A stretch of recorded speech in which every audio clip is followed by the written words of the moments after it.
and they have a footing in my childhood. I always say that I never sang any style of music that I hadn't heard in my household growing up before I was the age of 10. What do you think about a relationship that does not lead to marriage? Comment 1 if you support, 2 if not. At the age of 56, Linda Ronstadt, the singer who once touched the hearts of millions, finally admitted something that surprised everyone. He was the love of her life. But who was this mysterious man? And why did she keep it a secret for so many years? Let's explore the deep love story behind the halo of a musical icon. You won't want to miss it. Admitting the truth at 56. The relationship between Linda Ronstadt and Jerry Brown, the governor of California, was one of the most memorable and profound love affairs of her life. Although both were talented, strong, and idealistic people, they found a special bond and empathy in each other. Not following the traditional path of a couple, no marriage, no commitment, but their love was strong and important, representing a mature love where each person still retains their freedom but always accompanies the other. It was not until the age of 56 that Linda admitted that Jerry Brown was the greatest love of her life. Although it was a late admission, it was sincere and profound, moving not only her but also the public. This proves that true love is not necessarily marked by marriage or status, but rather by commitment and mutual respect. Even after their relationship ended, Linda and Jerry maintained a close friendship, something that is rarely seen in old relationships. This persistence once again affirms that true love can transcend all boundaries and time. Linda chose to remain single, not because of fear or lack of opportunities, but because she believed in the unique path she had chosen. She devoted her life to music, self-development, and raising her children with boundless love. Although society may question this decision, Linda has proven that happiness does not come from other people's expectations, but from being true to yourself. But was Linda Ronstadt's love conforming to society's standards, and were her relationships an exploration of her values rather than a pursuit of traditional standards? From John Boylan to Aaron Neville. Her romantic story began with John Boylan, her producer and manager in the early 1970s. Their work relationship turned romantic right when her career shifted from folk to rock. This connection proved valuable both personally and professionally. Boylan helped put together the musicians who later became the Eagles after touring with Ronstadt. After Boylan, she connected with fellow musicians who understood her lifestyle's demands. Her short but intense relationship with singer-songwriter J.D. Souther in the mid-1970s sparked creativity that shaped both their work. Souther stayed connected to Ronstadt's music circle even after they split up. Her star power reached new heights in the mid to late 1970s. She surprised many by dating Jim Carrey, who was still making his mark in entertainment. Their brief relationship showed how she was drawn to creative spirits, no matter their field. Her most unexpected romance was with George Lucas. The Star Wars creator and rock star seemed an unlikely match, yet they stayed together for several years in the early 1980s. This showed how easily she moved between concert stages and Hollywood's elite circles. She also dated musician Albert Brooks, sharing a deep, intellectual bond. Their connection highlighted her attraction to men who challenged her both emotionally and mentally. The late 1980s brought both professional and personal ties with Aaron Neville. Their voices created magic together on Don't Know Much, reflecting their chemistry that went beyond work. Neville's soulful style perfectly matched Ronstadt's versatile voice during their time together. She stayed fiercely independent through all these relationships. Unlike many female artists then, she never let men define her identity. These relationships added to her life story, but didn't become her whole story.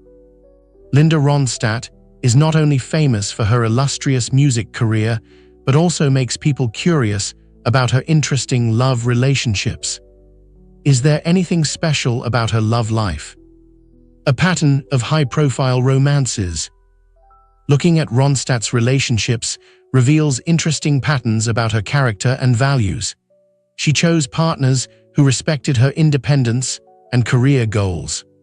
Her romantic life never derailed her musical path or compromised her artistic vision. She was drawn to accomplished men who achieved success on their own. Her partners ranged from political figures to award-winning filmmakers and musicians. These relationships were balanced partnerships rather than star-struck affairs. Work and romance were often mixed in her life. She collaborated with musician partners and found common ground with creative minds from other fields. This helped her stay genuine in both her personal and professional life. The media loved her relationships because they were unexpected. A rock star dating a governor or a pop diva with a sci-fi visionary caught people's imagination. These unusual pairs kept her in the spotlight despite her wish for privacy. Her relationship with California Governor Jerry Brown stood out among her high-profile romances. They seemed unlikely together, a rock star known for emotional songs and a cerebral politician nicknamed Governor Moonbeam. Yet they created an interesting dynamic that captivated everyone. The 1979 Newsweek cover showed a new kind of power couple. Both kept their identities while sharing a deep connection. Their African safari, widely covered by the media, revealed the fun side of the serious politician and the thoughtful side of the rock star. This relationship lasted longer and went deeper than others. Though on and off due to their busy lives, they showed new sides of each other to the public. Brown brought order to her rock star world, while she added spontaneity to his structured life. Even while seeing Brown, she connected with other notable figures. Dating Jim Carrey showed her love for humor and openness to different circles. Her time with George Lucas proved she could move easily between celebrity worlds. She kept her independence through every relationship. Unlike many female celebrities then, she stayed true to herself. Her approach to relationships challenged what society expected from women of her time. Dating successful, independent men while keeping her identity became her trademark. She never let partners overshadow her, regardless of their fame. These relationships enhanced her life without changing who she was. None of these high-profile romances led to marriage, despite public interest. She chose to stay unmarried, showing her belief in personal freedom. This choice stood out when women faced pressure to choose family over career. Her relationships shaped her views on love and partnership. She valued growth and respect more than social rules. She questioned traditional relationships, suggesting marriage might not work for everyone. "I'm very bad at compromise," she once said, knowing herself well enough to see challenges in traditional marriage. This honest view showed she wouldn't change herself just to fit relationship norms. Each relationship taught her more about herself and what she wanted from life. Instead of seeing her single status as a failure, she saw it as a choice that let her follow her dreams freely. These men from Boylan to Neville, and especially Brown, played key roles in her story. They offered friendship, intellectual connection, and emotional support at different times. Yet none became permanent fixtures in her life. Her meaningful but temporary relationships showed her dedication to staying true to herself. She brought the same honesty to romance as she did to music, never compromising her values for convention. Looking back at her romantic history, her connection with Jerry Brown stands above the rest. Though they never married, it became her most significant relationship, something she revealed at age 56. This truth came after years of reflection. She needed time and experience to see her past. Her journey shows how staying true to yourself matters more than following society's rules. The relationship between Linda Ronstadt and Jerry Brown attracted a lot of attention from the public and the media, becoming one of the most famous romances of the 70s. What did they do to maintain privacy in such a public relationship? discover how their relationship developed over the years. A closer look. Their unlikely pairing struck a chord with America in the 1970s. The rock queen and the philosopher-politician became one of the most fascinating power couples of the era. Linda Ronstadt and Jerry Brown's relationship broke all the rules. They were two strong-willed people whose worlds seemed light years apart. Lucy's El Adobe Cafe in Hollywood brought them together in the early 1970s. The Mexican restaurant became their special meeting spot. Brown worked as California's Secretary of State back then, building his political career. That first meeting set the stage for a relationship that would soon make headlines across America. Their connection grew deeper as they found common ground.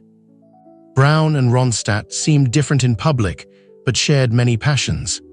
They loved walking California's coastlines, trying ethnic food, watching Japanese films, and listening to country music. Their Catholic background gave them another unexpected connection. These shared interests built a foundation that lasted through both of Brown's runs for president. The couple balanced their public and private lives carefully. Brown took Ronstadt to his childhood spots in San Francisco in December 1977. They visited City Lights bookstore, a beacon of 1950s beat culture, the Spaghetti Factory, and museums at the Academy of Sciences in Golden Gate Park. They showed up together at various events throughout 1978. From Neil Simon's tribute at Long Beach Civic Auditorium to meeting Chinese diplomats at the Beverly Wilshire Hotel. On top of that, they hung out at rock venues like the Roxy in Los Angeles. Media attention peaked with a May 1978 US magazine cover.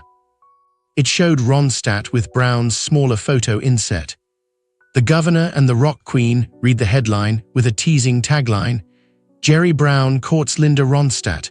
Are they playing love songs or politics?" Brown's rising political star and governor role put them under intense media focus. All the same, they managed to keep some normal moments in their unusual relationship. They split time between homes in Los Angeles and Malibu. "We didn't go out in public that much," Brown told author Jim Newton in 2016. "It was a pain in the neck." His words show how hard it was to have a private relationship in the public eye. A special moment came at a 1979 San Diego concert. Ronstadt performed with the Eagles, Chicago, and J.D. Souther to support Brown's campaign. The press wanted photo ops of the couple, but they kept their distance during her performance, proof of how they separated work from personal life.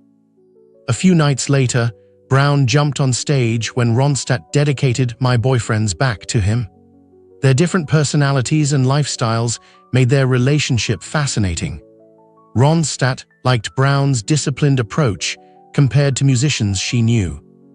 "Jerry Brown and I had a lot of fun for several years," she wrote in her 2013 memoir, Simple Dreams. "He was smart and funny, not interested in drinking or drugs, and lived his life carefully with a great deal of discipline. This was different from a lot of men I knew in rock and roll. I found it a relief." With a distinguished career and a personal life full of notable relationships, Linda Ronstadt has chosen to remain single despite being in the public eye. What made her decide to follow this path instead of choosing marriage like many others? Is this too confusing? See how she explains it. Why she chose to stay single. Linda Ronstadt never married despite her many high-profile relationships over the decades. Her fans and the media couldn't get enough of this choice. The truth is, she chose to stay single based on her personal beliefs about relationships, independence, and what mattered most to her throughout her career. Marriage wasn't something Ronstadt avoided because she didn't want intimacy or commitment. She openly talked about what she called serial monogamy in her adult life. "I think that the culture supports serial monogamy, and I think I had plenty of that. And I think I was reasonably monogamous in a serial way," she said in a 2013 interview. She knew herself well enough to understand that certain parts of her personality might make a traditional marriage tough. Her strong will and difficulty with compromise stood out as possible roadblocks to a happy marriage. "I'm not a good compromiser. I think I don't have the knack for that kind of compromise," she said simply. This honest look at herself showed someone who understood her limits and made life choices based on them, rather than trying to fit into relationship patterns that might not work for her. She expanded on this idea in 2019 with her typical straightforwardness. "I have no talent for it, not a shred. I don't like to compromise. If I want a pink sofa and somebody doesn't want a pink sofa, I'm not going to go for that. I want the pink sofa."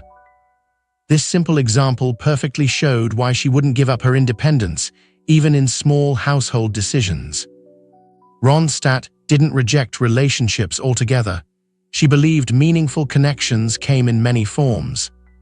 "I admire people's marriages, and I think it's a wonderful thing to have, but I don't think it's the only way to live," she explained. "I think there are many ways to live and many ways to establish intimate support in your life that can be from family or friends or a great roommate that you like. You know, it doesn't have to be someone you're sleeping with." Her point of view was ahead of its time. She put emotional fulfillment above social norms. She understood that intimacy and support could come from many places beyond romantic relationships. This outlook let her build a life full of connections while keeping her independence. Her music career played a big part in staying single. "I was trying to sing. I was never trying to get married," she said plainly.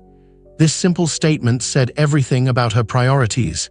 Making music meant more to her than following society's expectations for women. She believed relationships should make both people better. "The only reason to be with somebody is that they make you a better person and you make them a better person," she claimed. This set high standards for her romantic relationships, perhaps too high for any to last a lifetime. Becoming a mother changed some of her views. Though she never married, she adopted 2 children, Mary in 1990 and Carlos in 1994. "Having children makes you grow up," she said, yet motherhood didn't change her mind about marriage. "I didn't need somebody else's opinion about how to raise children. It's hard enough being with my own opinion." Her interviews paint a picture of someone who valued being true to herself more than following social rules. She didn't avoid marriage because she feared closeness. She made a thoughtful choice that matched her values and personality. What do you think about her decision? Support or not? Please share your thoughts in the comments section below. We would love to hear from you. And don't forget